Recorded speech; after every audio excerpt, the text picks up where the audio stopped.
దీర్ఘాయుష్ అంటే ఇప్పటికీ ఎవరికి అందరూ మర్చిపోయారు. అందరూ ఆయుష్ అంటే 100 ఏళ్ళు అనుకుంటున్నారు. అది 120 ఇయర్స్.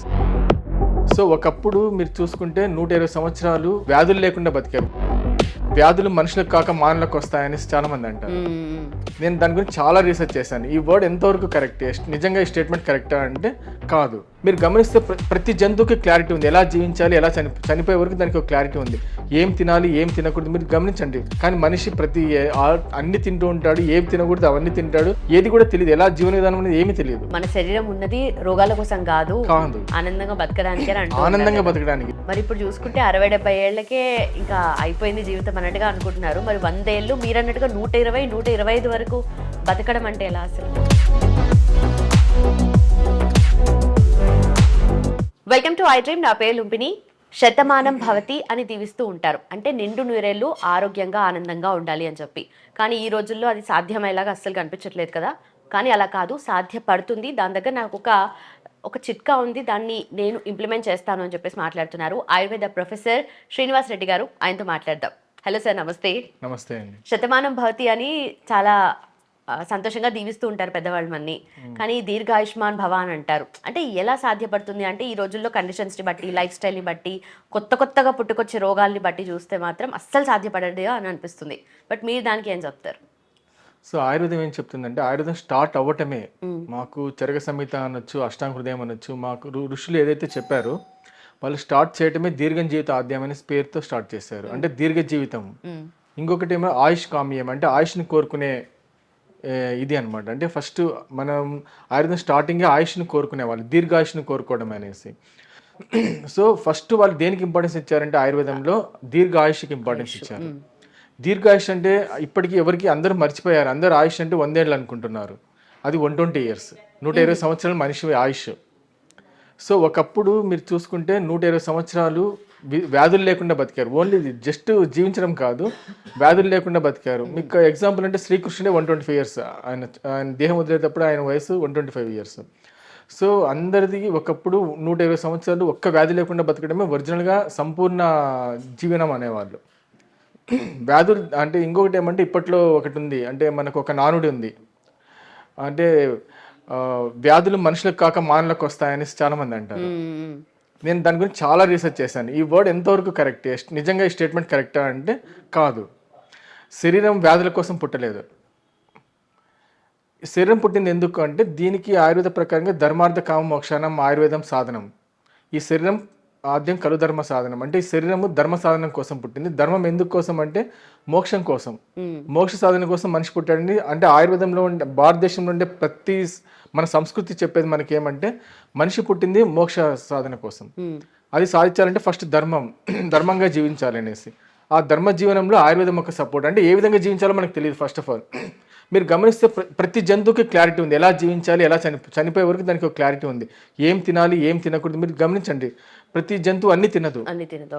ప్రతి చిన్న ప్రాణితో సహా పెద్ద ప్రాణి వరకు ఏది పడితే అది ముట్టుకోదు.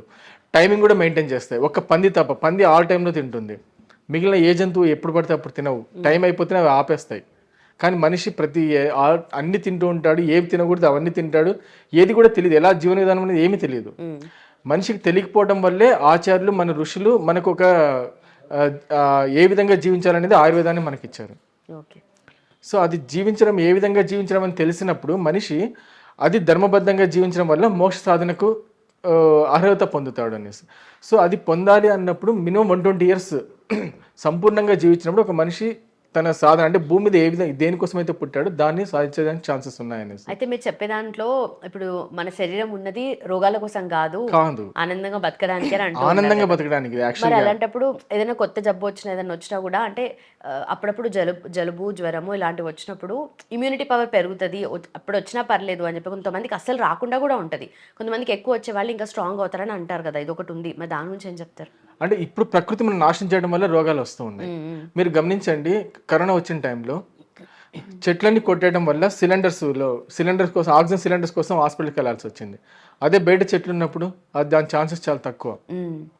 అంటే మీరు ప్రకృతి నాశనం చేసే కొద్దీ ప్రకృతి ఇంకొక చోట దొరక, మీరు డబ్బులు పెట్టి ప్రకృతిని కొనాల్సి వచ్చిన పరిస్థితి వచ్చింది. ప్రతిదీ ఇప్పుడు చూడండి, అన్ని ఇండ్లు కడుతూ ఉన్నారా, ఎక్కడైనా ప్లేస్ వదిలినారా చెట్లకు? ఒక చెట్టుకు ఒకప్పుడు మీరు గవర్నమెంట్ ఇవి తీసుకుంటే మామూలు పల్లెటూరులో అయినా కానీ ఇండ్లు కట్టుకున్నప్పుడు ఈవెన్ గవర్నమెంట్ క్వార్టర్స్ తీసుకున్నప్పుడు నాకు బాగా గుర్తు చుట్టూ చెట్లు ఉండేవి, ఎంత ప్లాండ్ వదిలేవాళ్ళు. సో అది ఒరిజినల్గా అది మెథడ్. మనిషి ఏ విధంగా జీవించాలో ఒక ప్రకృతి చుట్టూ ప్రకృతిలో భాగమై జీవించాలి తప్ప ప్రకృతిని నాశనం చేస్తూ ప్రకృతిని డామినేట్ చేసినప్పుడు రివర్స్లో వచ్చేటువంటి డిసీజెస్. కరెక్టే. ప్రకృతి మీరు ఎంత సంహరిస్తారో మీ శరీరం మీది కూడా అంతగా సంహరించబడుతుంది దేహం. దానివల్ల రోగాలు వస్తున్నాయి. కానీ రోగాలు స్పెసిఫిక్గా అంటే ఆయుర్వేదంలో క్లియర్గా చెప్పారు. రోగం ఎందుకు వస్తుంది అంటే ఒక్కటే రీజన్, అధర్మమే కారణం. అధర్మం ఏ రూపమైనా కావచ్చు. అంటే ఎగ్జాంపుల్, అధర్మం అంటే మనం ఇంకో ఇతరులకు చేసే చెడు ఒకటే కాదు. మీరు మీ కెపాసిటీ మించి తిన్నారనుకోండి, అది అధర్మం కిందకే వస్తుంది. అప్పుడు మీకు కడుపు నొప్పి వస్తుంది, వామిటింగ్ రావచ్చు, లూజ్ మోషన్స్ కావచ్చు, ఇవన్నీ ఎన్నో ప్రాబ్లమ్స్ వస్తాయి కదా.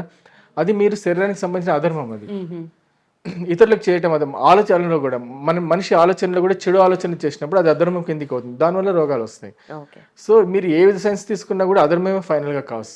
మరి ఇప్పుడు చూసుకుంటే 60-70 ఏళ్లకే ఇంకా అయిపోయింది జీవితం అన్నట్టుగా అనుకుంటున్నారు. మరి 100 ఏళ్ళు మీరు అన్నట్టుగా 120-125 వరకు బతకడం అంటే ఎలా అసలు? అంటే దానికి ఆచార్యులు చాలా అంటే మెడిసిన్స్ వైజ్ కావచ్చు, ఆహారం వైజ్ కావచ్చు, అన్ని రకాలుగా మనకి ఇచ్చారు. అంటే ఒకటి ఏం చెప్పారంటే అభ్యంగ స్నానం అనేసి ఒకటి చాలా ఇంపార్టెంట్ చెప్పారు. అంటే ఇప్పుడు ఫర్ ఎగ్జాంపుల్ చెప్తాను, తలస్నానం చేసినప్పుడు ఇప్పుడు ఎంతమంది చెవిలో నూనె వేసుకుంటున్నారు, తలపైన నూనె పెట్టుకుంటారు. అంటే చాలా చోట్ల తలకు రాత్రి నూనె రాసుకున్నారు. ఇప్పుడు రేపొద్దున స్నానం చేయాలంటే, తల స్నానం చేయాలంటే ముందు రోజు తలకు నూనె పెట్టుకునేవాళ్ళు. ఇప్పుడు ఎంతమంది కేరళలో ఒక్కటే ఇప్పటికీ పెట్టుకుంటున్నారు, మిగిలిన చోట్ల ఎంతమంది పెట్టుకుని నాకైతే తెలియదు. నేను గమనించే ప్రకారం ఎవరు ఏం స్పెసిఫిక్గా పెట్టుకోవడం లేదు. అంటే ఒక తలస్నానం చేయాలంటే ముందు రోజు కంపల్సరీ తలకు నూనె పెట్టుకోవాల్సి ఉంటుంది. తర్వాత తలస్నానం చేసే ముందు చెవులో నూనె వేసుకోవాలి, ఖచ్చితంగా వేసుకోవాలి. చెవులకు నూనె వేసుకోవడం వల్ల ఏమవుతుందంటే సెన్స్ ఆర్గన్స్ దెబ్బతినవు, కన్ను కానీ తల బ్రెయిన్ కానీ ఇవి ఏవి దెబ్బతినవు. సో తర్వాత చేతులు అరికాళ్ళకు పాదాలకు నూనె రుద్దుకునేవాళ్ళు. బాగా రుద్దుకోవడం వల్ల అది శరీరంలో బ్యాలెన్సింగ్ జరుగుతుంది, హీట్ అవన్నీ బ్యాలెన్స్ అవుతాయి. అప్పుడు మీరు స్నానం చేసినప్పుడు మీలో ఉండే టాక్సిన్స్ అంతా బయటికి పోవడానికి హెల్ప్ అవుతుంది. తర్వాత ఆయుష్ పెరుగుతుంది. ఇప్పుడు అలా తలస్నానం చేయడం లేదు, మీరు డైరెక్ట్గా తలస్నానం చేయడం వల్ల ఆయుష్ క్షీణిస్తుంది, నరాలన్నీ ఆయుష్ తగ్గిపోతుంది, బ్రెయిన్ మొత్తం అన్ని పొరపాట్లే ఉన్నాయి. ఎక్కడే తెలియదు, మొత్తం ఏమీ తెలియదు. ఇప్పుడు నా ప్రకారంగా అయితే ఏమీ తెలియదు, సబ్జెక్ట్ ఎవ్వరికీ తెలియదు. మొత్తం పోవడం వల్ల మీరు గమనిస్తారంటే మ్యాక్సిమం పీపుల్ నా దగ్గరికి వచ్చినప్పుడు పేషెంట్స్ ఒక్కటే చెప్తారు, ఆడవాళ్ళందరితో చెప్పింది నేను కామన్గా ఒక స్టేట్మెంట్ చెప్తాను. ఎక్కువగా 40 years ఏజ్లో చాలామంది వచ్చారు, మ్యాక్సిమం సయాటికా పెయిన్స్తో వచ్చారు, నడుము నొప్పి సయాటికా పెయిన్స్తో వచ్చారు. అందరి కోరిక ఏమంటే వాళ్ళ పిల్లలు చదువుతూ ఉన్నారంటే, సార్ మా పిల్లలు పెళ్ళయ్యే వరకు మేము హెల్తీగా ఉంటే చాలు, తర్వాత పోయినా పర్లేదు, అంతవరకు మాకు తగ్గించండి రోగం అనేసి. సపోజ్ పిల్లలకి పెళ్ళై ఉంటే వాళ్ళ పిల్లలు పుట్టే వరకు మాకు రోగం తగ్గించండి, తర్వాత మేము పోయినా పర్లేదు. అంటే ఎవ్వరు కూడా ఆయుష్ని కోరుకోవడం లేదు. మీరు గమనించండి, అందరు 60 years తర్వాత నాకు బతకడమే వద్దు నేను వెళ్ళిపోతాను అనేసి మ్యాక్సిమం లేడీస్, జెంట్స్ అయితే ఎక్కువ అడిగింది నేను వినలేదు. లేడీస్ అయితే ప్రతి ఒక్కరు చెప్పిన మాట 60 సంవత్సరాల తర్వాత నాకు వద్దు జీవితం అనేసి అంటున్నారు. అంటే లేడీస్ జీవితం ఎంత దుర్భరమైందో మీరు గమనించవచ్చు. బయటికి ఎవరు కనిపించడం లేదు, అంటే బయటికి అందరూ బాగానే కనిపిస్తున్నారు కానీ మ్యాక్సిమం పీపుల్లో ఎవరిలో ఇంట్రెస్ట్ లేదు లైఫ్ పైన. ఆటోమేటిక్ ఇంట్రెస్ట్ అయినప్పుడు ఆయుష్ తగ్గిపోతుంది. మనిషికి జీవనించాలన్న కోరిక లేనప్పుడు ఆయుష్ ఎలా పెరుగుతుందో తగ్గిపోతుంది. ఎందుకు తగ్గుతుందంటే ఆ స్ట్రెస్ లెవెల్స్ పెరుగుతూ ఉన్నాయి. ఫర్ ఎగ్జాంపుల్ ఇప్పుడు ఆయుష్ మీరు 100 సంవత్సరాలు ఉన్నారు, ఇప్పుడు లేడీస్నే తీసుకున్నప్పుడు ఆ మెన్స్ట్రువల్ సైకిల్ పీరియడ్లో ఎలా ఉంటుందో వాళ్ళకి కరెక్ట్గా ఇలాంటి ఫుడ్డే తినాలని చెప్పారు ఆయుర్వేదంలో. ఇలా దర్భచాప్ మీద పండుకోవాలి, ఇట్లా ఎక్కడంటే అక్కడే పరుపుల పైన పండుకోకూడదు, దర్భచాప్ మీద పండుకోవాలి, అప్పుడైతే బ్లీడింగ్ కంట్రోల్లో ఉంటుంది. తర్వాత వచ్చేసి ఫుడ్ కూడా అంటే పాలు, నెయ్యి, అన్నము, తర్వాత పెసరబ్యాలు ఇవే తినాలి, అంటే కూలింగ్ చేసేటి, శరీరానికి కూల్ చేసేటి తినాలి. ఈ మసాలాలతో సహా ఏవి తినకూడదు, మొత్తం అన్ని తింటున్నారు. సో దాని నుంచే ఇప్పుడు పీసీఓడి ప్రాబ్లమ్స్ పెరగడం కానీ, ఒబేసిటీ కానీ, హార్మోన్ ఇంబ్యాలెన్స్ కానీ, మొత్తం ఆ పీరియడ్ టైంలో చేసిన ఇంబ్యాలెన్సే లైఫ్ టైం వాళ్ళు సఫర్ అవుతూ ఉన్నారు. ప్లస్ అది ఇలా ప్రాబ్లమ్స్ ఇది చేయకూడదని చెప్పేవాళ్ళు కూడా ఎవరు లేకుండా పోయారు ఇప్పుడు. సో ఇంకోటి ఏమంటారంటే పీరియడ్స్ టైంలో పెయిన్ కామన్ అంటారు, అసలు కామన్ కానే కాదు. వాళ్ళు ఫుడ్ మెయింటైన్ చేసినప్పుడు అసలు పెయిన్ అనేది రాదు. కానీ ఇప్పుడు మోడర్న్ సైన్స్ ఏం చెప్తా అంటే పెయిన్ అనేది కామన్ అని చెప్తారు. నేను ఎంతమంది చూసాను, లేదు వాళ్ళకి లైఫ్ స్టైల్ చేంజ్ చేస్తే కానీ పెయిన్ రానే రాదు అసలు. సో అది తెలియని, సైన్స్ తెలియని కూడా తెలియదు ఇలా ఉంటుంది లైఫ్. అందుకని అప్పుడు ఫుడ్ చేంజ్ చేశారు ఆయుర్వేదంలో, ఫుడ్ ముందే చేంజ్ చేశారు. ప్లస్ దర్భచాప్ మీద చాప్ మీద పండుకోవాలి, ప్లాస్టిక్ చాపల పైన కూడా పండుకోకూడదు, దేని మీద భూమి మీద పండుకోకూడదు, పరుపుల పైన పండుకోకూడదు. మీరు దర్భచాప్ మీద పండుకున్నప్పుడు దాంట్లో ఎలక్ట్రిసిటీ ఉంటుంది, దాని యాక్షన్సే డిఫరెంట్, అది బ్లీడింగ్ని కంట్రోల్ చేస్తుంది, ఎక్సెస్ బ్లీడింగ్ ఉన్న దాన్ని కంట్రోల్ చేస్తుంది. ప్లస్ దాన్ని చాలా ఈ బాడీలో ఉండే హీట్ని అంతా బ్యాలెన్స్ చేస్తుంది. ఎందుకంటే లేడీస్ జనరల్గానే హీట్ ఎక్కువ ఉంటుంది, అది బ్యాలెన్స్ చేయడం వల్ల ఎన్నో ప్రాబ్లమ్స్ పోతాయి. సో అదంతా చెప్పడం లేదు, టెక్స్ట్లో కూడా చాలా లేవు. తర్వాత బయట కూడా చెప్పడం లేదు. ప్లస్ అందరూ సైన్స్ని నమ్మడం వల్ల సైన్స్లో చెప్పింది కన్ఫర్మ్ చేసుకోవడం వల్ల బ్రెయిన్లో అది కన్ఫర్మేషన్ చేసేసుకుంటున్నాను. సో ఇలా ఎందుకంటే నేను పేషెంట్ చూసినప్పుడు చూశాను కొంతమంది 80 ఏళ్ళ వాళ్ళని 60 ఏళ్ళ వాళ్ళని వాళ్ళకు 6 డెలివరీలు అయినా కూడా ఒక్కసారి కూడా జీవితంలో హాస్పిటల్ మెట్లెక్కలేదు. అలాంటి వాళ్ళని చూసిన తర్వాత ఓకే ఎందుకు అంటే వాళ్ళు అప్పుడు జీవన విధానం. ఇంకోటి ఏమంటే అప్పట్లో అభ్యంగ స్నానం అనేసి చేసేవాళ్ళు. వారానికి ఒక్కసారైనా అంతా నూనె పూసుకొని శరీరం అంతా నూనె పూసుకొని తర్వాత ముక్కులో కంట్లో చెవిలో నూనె వేసుకునేవాళ్ళు. అది చేయటం వల్ల ఏమవుతుందంటే జీవితకాలం బ్రెయిన్ ఎప్పుడు వీక్ కాదు. ఓకే. తర్వాత పక్షవాతం ఎప్పటికీ రాదు జీవితంలో. కళ్ళు ఎప్పటికీ వీక్ కావు, పండ్లు ఊడవు. నూనెకి ఇంత అంటే ఎంత డైరెక్ట్ కనెక్షన్? అంటే నూనెకు సపోర్ట్ చేసేది ఉంది. దాంట్లో మేము మెడికేటెడ్ ఆయిల్స్ చేస్తాం కొన్ని. ఓకే. వాటికి ఎంత పవర్ ఉంటుందంటే నేను ఒక డ్రాప్స్ చేసి ముక్కులోకి ఇచ్చినప్పుడు ఆయనకు బ్రెయిన్లో బ్లాక్స్ ఉన్నాయి. అప్పటికి నాకు తెలియదు. 1 month తర్వాత ఆయన కొంచెం చెయ్యి వీక్నెస్ అనిపిస్తే 1 month నుంచి వీక్నెస్ అంటే అతను బెంగళూరుకి వెళ్ళి చెకప్ చేసుకున్న తర్వాత బ్రెయిన్లో బ్లాక్స్ అని చెప్పారు. కానీ అతనికి పెరాలిటిక్ అటాక్ కాలేదు. ఎందుకు కాలేదు అంటే ఈ డ్రాప్స్ వేసుకోవడం వల్ల. సో ఎప్పటికీ అది వీక్ కాదు, బ్రెయిన్ వీక్ కాదు ఒకటి. తర్వాత కన్ను ఎప్పటికీ వీక్ కాదు. కంటి చూపు అనేది ఎప్పటికీ 120 years తగ్గదు. ఒక్క పన్ను కూడా పడదు నా ప్రకారంగా. చెవిలో నూనె వేసినప్పుడు 120 years పంటి ప్రాబ్లమ్స్ అనేది రావు. అంటే పంటి డాక్టర్స్ అంతా క్లోజ్ చేస్తారు. మీరు గమనిస్తే 30 years బ్యాక్ పంటి డాక్టర్స్ ఇంతమంది లేరు. ఆ పంటి ప్రాబ్లమ్స్ తక్కువ. ఎందుకంటే అప్పుడు అందరు చెవిలో నూనె తినడం కూడా నెయ్యి ఇవన్నీ ఎక్కువగా తినేవాళ్ళు ఒకప్పుడు. అంటే అది ప్యూర్ ఆర్గానిక్ కాబట్టి ఆ టైంలో బాగా తినేవాళ్ళు. ఇప్పుడు ఎందుకు పాలు ఇవన్నీ వద్దంటున్నారంటే ఆర్గానిక్ కాకపోవడం వల్ల. ఇప్పుడు ఆర్గానిక్ కాకపోవడం వల్ల అన్నీ ఇది అంటే కెమికలైజ్డ్ మిక్సింగ్ అయిపోయి సో ఇప్పుడు మిల్క్ డైట్ అంతా చాలామంది డాక్టర్స్ వద్దంటున్నారు. ఓకే. సో అప్పుడు ఆ రకమైన ఫుడ్ తర్వాత శరీరానికి కూడా అభ్యంగ స్నానం చేసేవాళ్ళం. సో అభ్యంగ స్నానంలో ఏమంటే స్పెసిఫిక్ మేము దాన్ని ఏమంటే ఇది అంటే ధాతు వృద్ధి సంబంధించిన మెడిసిన్స్తో తయారు చేస్తాము. అది వాడినప్పుడు ఏమవుతుందో జీవితకాలంలో పెయిన్స్ అనేటివి రావు, మజిల్స్ వీక్ కావు 120 years తర్వాత, బోన్స్ వీక్ కావు. అది పూస్తూ ఉన్నప్పుడు 1 year తర్వాత ఏ ఆర్గాన్ కూడా వీక్ కాదు. మీకు ఆర్గాన్స్ ఏవి కూడా వీక్ కాదు. అంటే ఆ ఆర్గాన్స్ యొక్క ఏమంటాం స్ట్రెంగ్త్ పెరుగుతుంది. మీరు గమనిస్తే ఏమవుతుందంటే ఇప్పుడు ఓల్డ్ ఏజ్కి యంగ్ ఏజ్కి డిఫరెన్స్ ఏమంటే ఓల్డ్ ఏజ్లో అన్నీ గట్టిపడిపోతాయి. ఒకటి శరీరాలు గట్టిపడిపోతాయి. తర్వాత స్టిఫ్నెస్ పెరుగుతుంది, స్టిఫ్ అవుతుంది. అందుకే మూమెంట్స్ ఫ్రీ ఉండదు. మీరు చూడండి డ్యాన్స్ చేసేటప్పుడు యంగ్ ఏజ్ ఉండే వాళ్ళు డ్యాన్స్ చేయడం, ఓల్డ్ ఏజ్ ఉండే వాళ్ళకి డ్యాన్స్ అయినప్పటికీ ఫ్లెక్సిబిలిటీ పోతుంది. ఫ్లెక్సిబిలిటీ ఎందుకు పోతుందో డ్రైనెస్ క్రియేట్ అవుతుంది. అది వయసు అయిపోయిన తర్వాత డ్రైనెస్ క్రియేట్ అవుతుంది.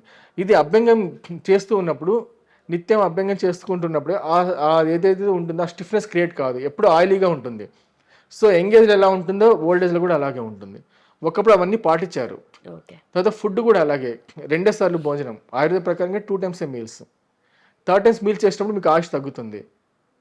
4th టైం చేస్తే ఇంకా గెస్ట్ చేసుకోవచ్చు. ఆయుష్ ఎందుకు క్షీణిస్తుంది అంటే టైమింగ్స్ ఆఫ్ ఫుడ్ టైం ఎంత పెరుగుతుందో అంత ఆయుష్ క్షీణిస్తుంది. కానీ క్వాంటిటీ ఒకటే మీల్లో ఎక్కువ కాకుండా కొంచెం షార్ట్ మీల్స్ అలా తీసుకోవాలని అంటారు కదా, షార్ట్ డ్యూరేషన్ గ్యాప్ ఇచ్చి. ఇది మోడర్న్ వాళ్ళు చేసిన అది మిస్టేక్ అనొచ్చు. ప్రతిదానికి ఒక కౌంటర్ ఉంటుంది. వాళ్ళు చేసిన ఇది వాళ్ళు మనకు అంటించిన కొన్ని పైత్యాలు చాలా అంటించారు మోడర్న్ సైన్స్. దాంట్లో ఇది ఒకటి. ఒకప్పుడు రొట్టె తిని మార్నింగ్ వెళ్తే ఈవినింగ్ వచ్చి తినేసి పండుకునేవాళ్ళు. మీరు గమనిస్తే మీరు ఉదయం లేచినప్పుడు ఎర్లీ మార్నింగ్ అంటే ఇప్పుడు అసలు లేయడం అనేది తెలియదు. మార్నింగ్ 4 o'clock అప్పుడు లేస్తుంది అందరూ, ఆడవాళ్ళైనా మగవాళ్ళైనా 4 గంటలకు లేచేవాళ్ళు. ఇప్పుడు టైమింగ్ మారిపోయింది. తర్వాత మీరు టిఫిన్ టైమింగ్ 3 పూట్ల స్టార్ట్ అయింది. ఒకప్పుడు 2 పూట్లనే. ఉదయం అంటే గంజి లాంటిది ఏదో తాగేవాళ్ళు. తర్వాత అరౌండ్ 10 o'clockకి 9 to 11 లోపల ఒక మీల్స్ తినేసేవాళ్ళు, కంప్లీట్గా ఫుల్ తినేసేవాళ్ళు. తర్వాత మళ్ళీ 5 to 7 ఈవినింగ్ తినేసేవాళ్ళు. అంటే అప్పుడు తినే ఫుడ్ ఏమంటుందంటే లాంగ్ స్టాండింగ్. అంటే మీరు ఎగ్జాంపుల్ చెప్తాను, రొట్టె ఎక్కువ తినేవాళ్ళు, రొట్టెలు జొన్నలు అనుకో, ఇక్కడ రొట్టెలు ఇంకొక చోట ఇంకొకటి ఏదైనా ఉండొచ్చు. బట్ ప్రాసెస్ మెథడ్ ఏదైతే ఉందో మీరు గమనిస్తే ఒకప్పుడు జొన్నలైనా గోధుమలైనా ఇసిరేవాళ్ళు, ఇసిరనేవాళ్ళం కదా. ఇసిరినప్పుడు ఏమవుతుందంటే అది హీట్ క్రియేట్ కాదు, దాంట్లో ఎనర్జీ ఏమీ వేస్ట్ కాదు. అదే మీరు మిక్సీకి వేసినా లేకపోతే గ్రైండింగ్ చేసినా అది హీట్ క్రియేట్ అవుతుంది కదా, ఎనర్జీ మొత్తం పోతుంది. మీరు ఎంత తిన్నా మీరు ఆకలి అవుతుంది. మీరు ఇసురుకొని తినింది ఆకలి కాదు. తర్వాత మీరు తిన్నప్పుడు మీరు ప్రతి ముద్దకు లాలాజలం మిక్స్ అవ్వాలి. మిక్స్ కాకపోతే మళ్ళీ ఆకలి అవుతుంది. మీరు గమనించి తిండిలో చాలా మెథడ్స్ ఉంటాయి. మీరు తిన్నప్పుడు ప్రతి ముద్దకు లాలాజలం మిక్స్ అవ్వాలి. నీళ్ళు తాగినప్పుడు కూడా ప్రతిసారి మీరు చాలా మంది డైరెక్ట్ నోట్లో పైప్ అన్నట్టుగా పోస్తారు. పైప్ కాదు, నోరు నుంచి లోపల పైప్ లేదు యాక్చువల్గా. మీరు పోసింది ప్రతి ముద్దలాగా దిగుతుంది. ప్రతి ముద్దలో లాలాజలం మిక్స్ అవ్వాలి. లాలజలం ఎంత మిక్స్ అవుతుందో అంత స్టాండింగ్ ఎనర్జీ అంత లాంగ్ ఉంటుంది. ఓకే. లాలజలం మిక్స్ కాకపోతే ఎనర్జీ ఉండదు, మీకు 2 hours లో మళ్ళీ ఆకలి అనిపిస్తుంది. అందుకే ఎక్కువ నమిలి తినాలి అని అంటారు. ఎక్కువ నమిలి అన్నప్పుడు దాంట్లో టెక్నిక్స్ ఉన్నాయి. ఎందుకు తినలేక నేను గమనించి అందరూ ఏం చెప్తారు 32 12 అంటే 32 సార్లు నమిలి తినండి సింపుల్గా స్టేట్మెంట్ ఇచ్చేస్తారు. అవును. బట్ స్టేట్మెంట్ మరి అంత స్టేట్మెంట్ ఇచ్చినా ఎందుకు తినలేకపోతున్నారు అనేసి తినలేకపోతున్నారు అందరూ. సో దానిపైన నేను స్టడీ చేశాను ఎందుకు వీళ్ళు తినలేకపోతున్నారు అనేసి. సో తినేటప్పుడు కొన్ని ప్రాసెస్ టెక్నిక్స్ ఉన్నాయి, ఆ టెక్నిక్స్ చేస్తే తినొచ్చు. 32 టైమ్సే కాదు, అది గట్టి పదార్థం మీద ఎక్కువసార్లు తినాల్సి వస్తుంది, మెత్తని పదార్థం మీద తక్కువ టైమ్స్ తినాల్సి వస్తుంది. కాకపోతే ఎప్పుడు కూడా ఫుడ్ లిక్విడ్ ఫామ్లో ఉండకూడదు, అది రాంగ్. లిక్విడ్ ఫామ్లో ఉన్నప్పుడు నమలలేము, మింగేస్తాం మనం. సో కొంచెం హార్డ్, అందుకనే వెజిటబుల్స్ కూడా హాఫ్ కుక్ కూడా తినేవాళ్ళు, హాఫ్ బాయిల్డ్ అనేవాళ్ళు. హాఫ్ బాయిల్డ్ అయితే నమలడానికి అవుతుంది, నమలడానికి కాకుండా తింటే అది వేస్ట్, ఎందుకంటే లాలజలం మిక్స్ కాదు. మీరు నమిలినప్పుడే లాలాజలం వస్తుంది బయటికి, నమలడానికి లేనప్పుడు అది మెత్తగా ఉన్నప్పుడు లాలాజలం రానప్పుడు మింగేస్తారు. మింగినప్పుడు దాని ఎనర్జీ షార్ట్ డ్యూరేషనే ఉంటుంది. మీరు ఏదైనా సరే బాగా నమిలినప్పుడు లాంగ్ స్టాండింగ్ ఎనర్జీ ఇస్తుంది. సో ఇప్పుడు వాళ్ళు చెప్పిన 2 hours అన్నప్పుడు అందరు మింగుతారు కదా, అన్ని మింగినప్పుడు మీకు ఏముంటుంది, జ్యూస్ కూడా రాంగ్ కాన్సెప్ట్ యాక్చువల్గా. ఫర్ ఎగ్జాంపుల్ ఆయుర్వేదంలో చెప్పారు షుగర్ కేన్ జ్యూస్ తాగుతాము, ఏదైతే యంత్ర నిష్పత్తి తాగుతా అంటే యంత్రంతో ద్వారా పీడనం చేసిన అంటే మనం ప్రాసెస్ చేసిన జ్యూసెస్ అన్నీ ఏమవుతాయంటే బాడీలో హీట్ క్రియేట్ చేస్తాయి. సో దాని గురించే వాళ్ళు అల్లము నిమ్మకాయ పెట్టడానికి అదే రీజన్. వాళ్ళకు కూడా టేస్ట్ అనుకుంటారు, టేస్ట్ కోసం కాదు, అది దాని సైడ్ ఎఫెక్ట్ తీయడం కోసము నిమ్మకాయ అల్లం పెట్టేది. అది ఎందుకంటే యంత్రంలో తీయడం వల్ల దానికి సైడ్ ఎఫెక్ట్ వస్తుంది, సో అది రాకుండా బ్యాలెన్స్ చేయడం కోసం అల్లం నిమ్మకాయ పెడతాను. సో ఈ విధంగా ఎన్నో ప్రాసెస్లు మనం రాంగ్ ప్రాసెస్లో తింటున్నాం. జ్యూసెస్ కూడా రాంగ్ ప్రాసెస్, పండు డైరెక్ట్గా తినటమే కరెక్ట్ ప్రాసెస్ యాక్చువల్గా. కాబట్టి వెజిటబుల్స్ తర్వాత ఇదే మీరు జొన్నలైనా గోధుమలైనా ఇసిరి తినటం, తర్వాత దంపుడు బియ్యం అది లాంగ్ స్టాండింగ్ ఎనర్జీని ఇస్తుంది, అది తిన్నప్పుడు కూడా మీకు ఆకలి తొందరగా కాదు. అదే మిషన్ పట్టింది పాలిష్డ్ ఫుడ్ తొందరగా, ఎందుకంటే దాంట్లో ఎనర్జీ ఉండదు కాబట్టి తొందరగా ఆకలి అవుతుంది. సో వాళ్ళు మనకంటే ఇచ్చారు. తర్వాత ఇంకొకటి ఏమంటే నైట్ మీరు 9 లోపల పండుకుంటే మీరు 5 o'clock తిన్నా కూడా ఆకలి కాదు, కావాలంటే గమనించండి. మీరు 5 o'clock భోంచేసి ఫుల్గా ఈవినింగ్ నైట్ 9-10 o'clock వరకు మీకు అస్సలు తినాలనిపించేది, ఆకలి కూడా కాదు. 10 తర్వాత మీరు మేల్కొని ఉన్నారంటే మీకు కంపల్సరీ తినాలని అనిపిస్తుంది. ఎందుకు అంటే అప్పుడు ఒక ఇది అమినో యాసిడ్ ప్రొడ్యూస్ అవుతుంది బ్రెయిన్లో, ఇది రీసెర్చ్ చేయబడింది. అది ప్రొడ్యూస్, దాని గుణం ఏమంటే ఏదైనా నమలాలి, ఆకలి కూడా కాదు, నమలాలన్న ఫీలింగ్. అందుకని మనం కరెక్ట్ 10 తర్వాత ఇలా చూస్తాం ఏదైనా కనిపిస్తుందా అనేసి. సో దానివల్ల అది తినడం ఏమైపోతుందంటే మీరు అప్పుడు తిన్నారంటే మీకు ఆయుక్షీణమే, అదంతా నైట్ తింటే ఆయుక్షీణమే. సో మనకు తెలియకుండా ఎన్నో ఆయుక్షీణాలు. ఇది 2 times తిన్నవాడికి ఎప్పటికీ ఆయుక్షీణం, వాడు 20 years బతుకుతారు. 3 times తిన్న వాళ్ళది ఆయుష్ తగ్గుతుంది, 4 times తిన్న వాళ్ళకి మిడిల్ తిన్న వాళ్ళకి చెప్పలేము, వాళ్ళ ఆయుష్ ఎంత అనేది కూడా జడ్జ్మెంట్ రాదు. కానీ ఇప్పుడు మోడర్న్ సైన్స్ దయ వల్ల బతుకుతున్నారు. ఎలా బతుకుతున్నారంటే మెడిసిన్స్ వాడుతూ బతుకుతున్నారు.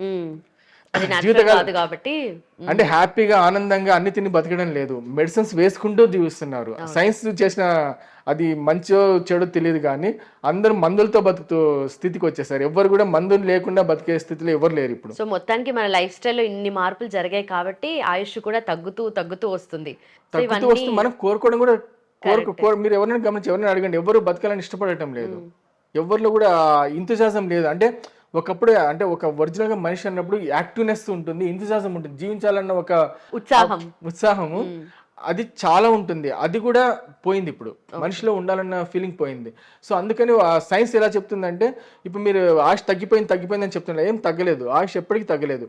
మనం మొత్తం ఫుడ్ ప్రాసెస్ మొత్తం మారింది, ఎక్సర్సైజ్ లేదు, శరీరంలో చెమట రావాలి మనిషి 120 years బతకాలంటే సింపుల్ టెక్నిక్ 2 hours చెమట రాగలిగితే ప్రతిరోజు, అంటే ఉదయం 1 hour exercise, evening 1 hour exercise అన్న గేమ్స్ అన్న చేసి చెమట వచ్చేలాగా చేయగలిగిన అతని ఆయుష్ 120 years ఉండే ఛాన్స్ ఉంది.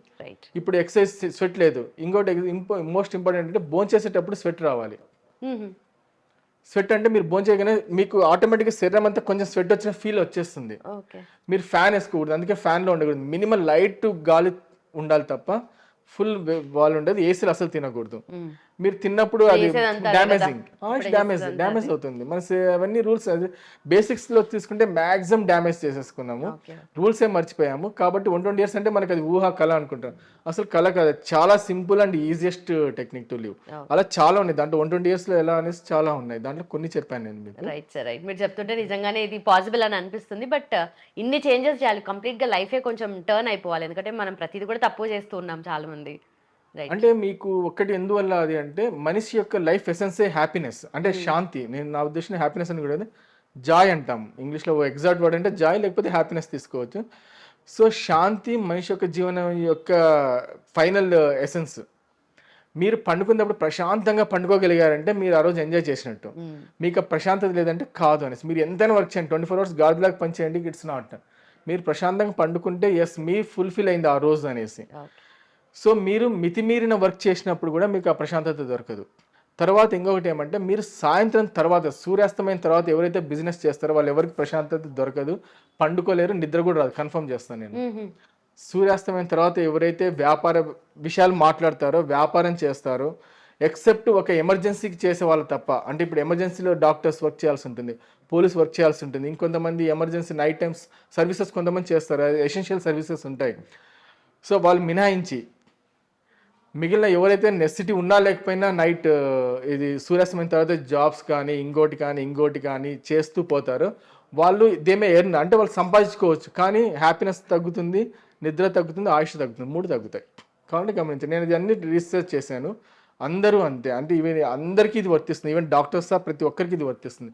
ఎవరికి నిద్ర రాదు. చూసే వాళ్ళు అందరూ ఏమనుకుంటే వీళ్ళు చాలా ఎంజాయ్ చేస్తున్నారు, చాలా బాగున్నారని మనం అనుకుంటాం, కానీ అస్సలు అలా లేనే లేదు. నిద్రనే లేదు. నిద్ర లేనప్పుడు మనిషి చాలా బీదవాడి కిందికి లెక్క. నా ఫస్ట్ ప్రైమ్ ఏమంటే, ఒక మనిషి సంతోషంగా నిద్రపోకపోతే చాలా బీదవాడి కిందికి లెక్క. మిగిలినవి ఏమైనా ఉండండి, అంత సెకండరీ. ఆరోగ్యం లేనప్పుడు కూడా బీదవాడి కిందికి లెక్క. బట్ ఆరోగ్యం కంటే నిద్రని నేను ఫస్ట్ ప్రిఫరెన్స్ ఇస్తాను. ఓకే, మొత్తానికి నిద్ర ఆరోగ్యం. Right sir, thank you so much sir. Thanks అండి, నమస్తే.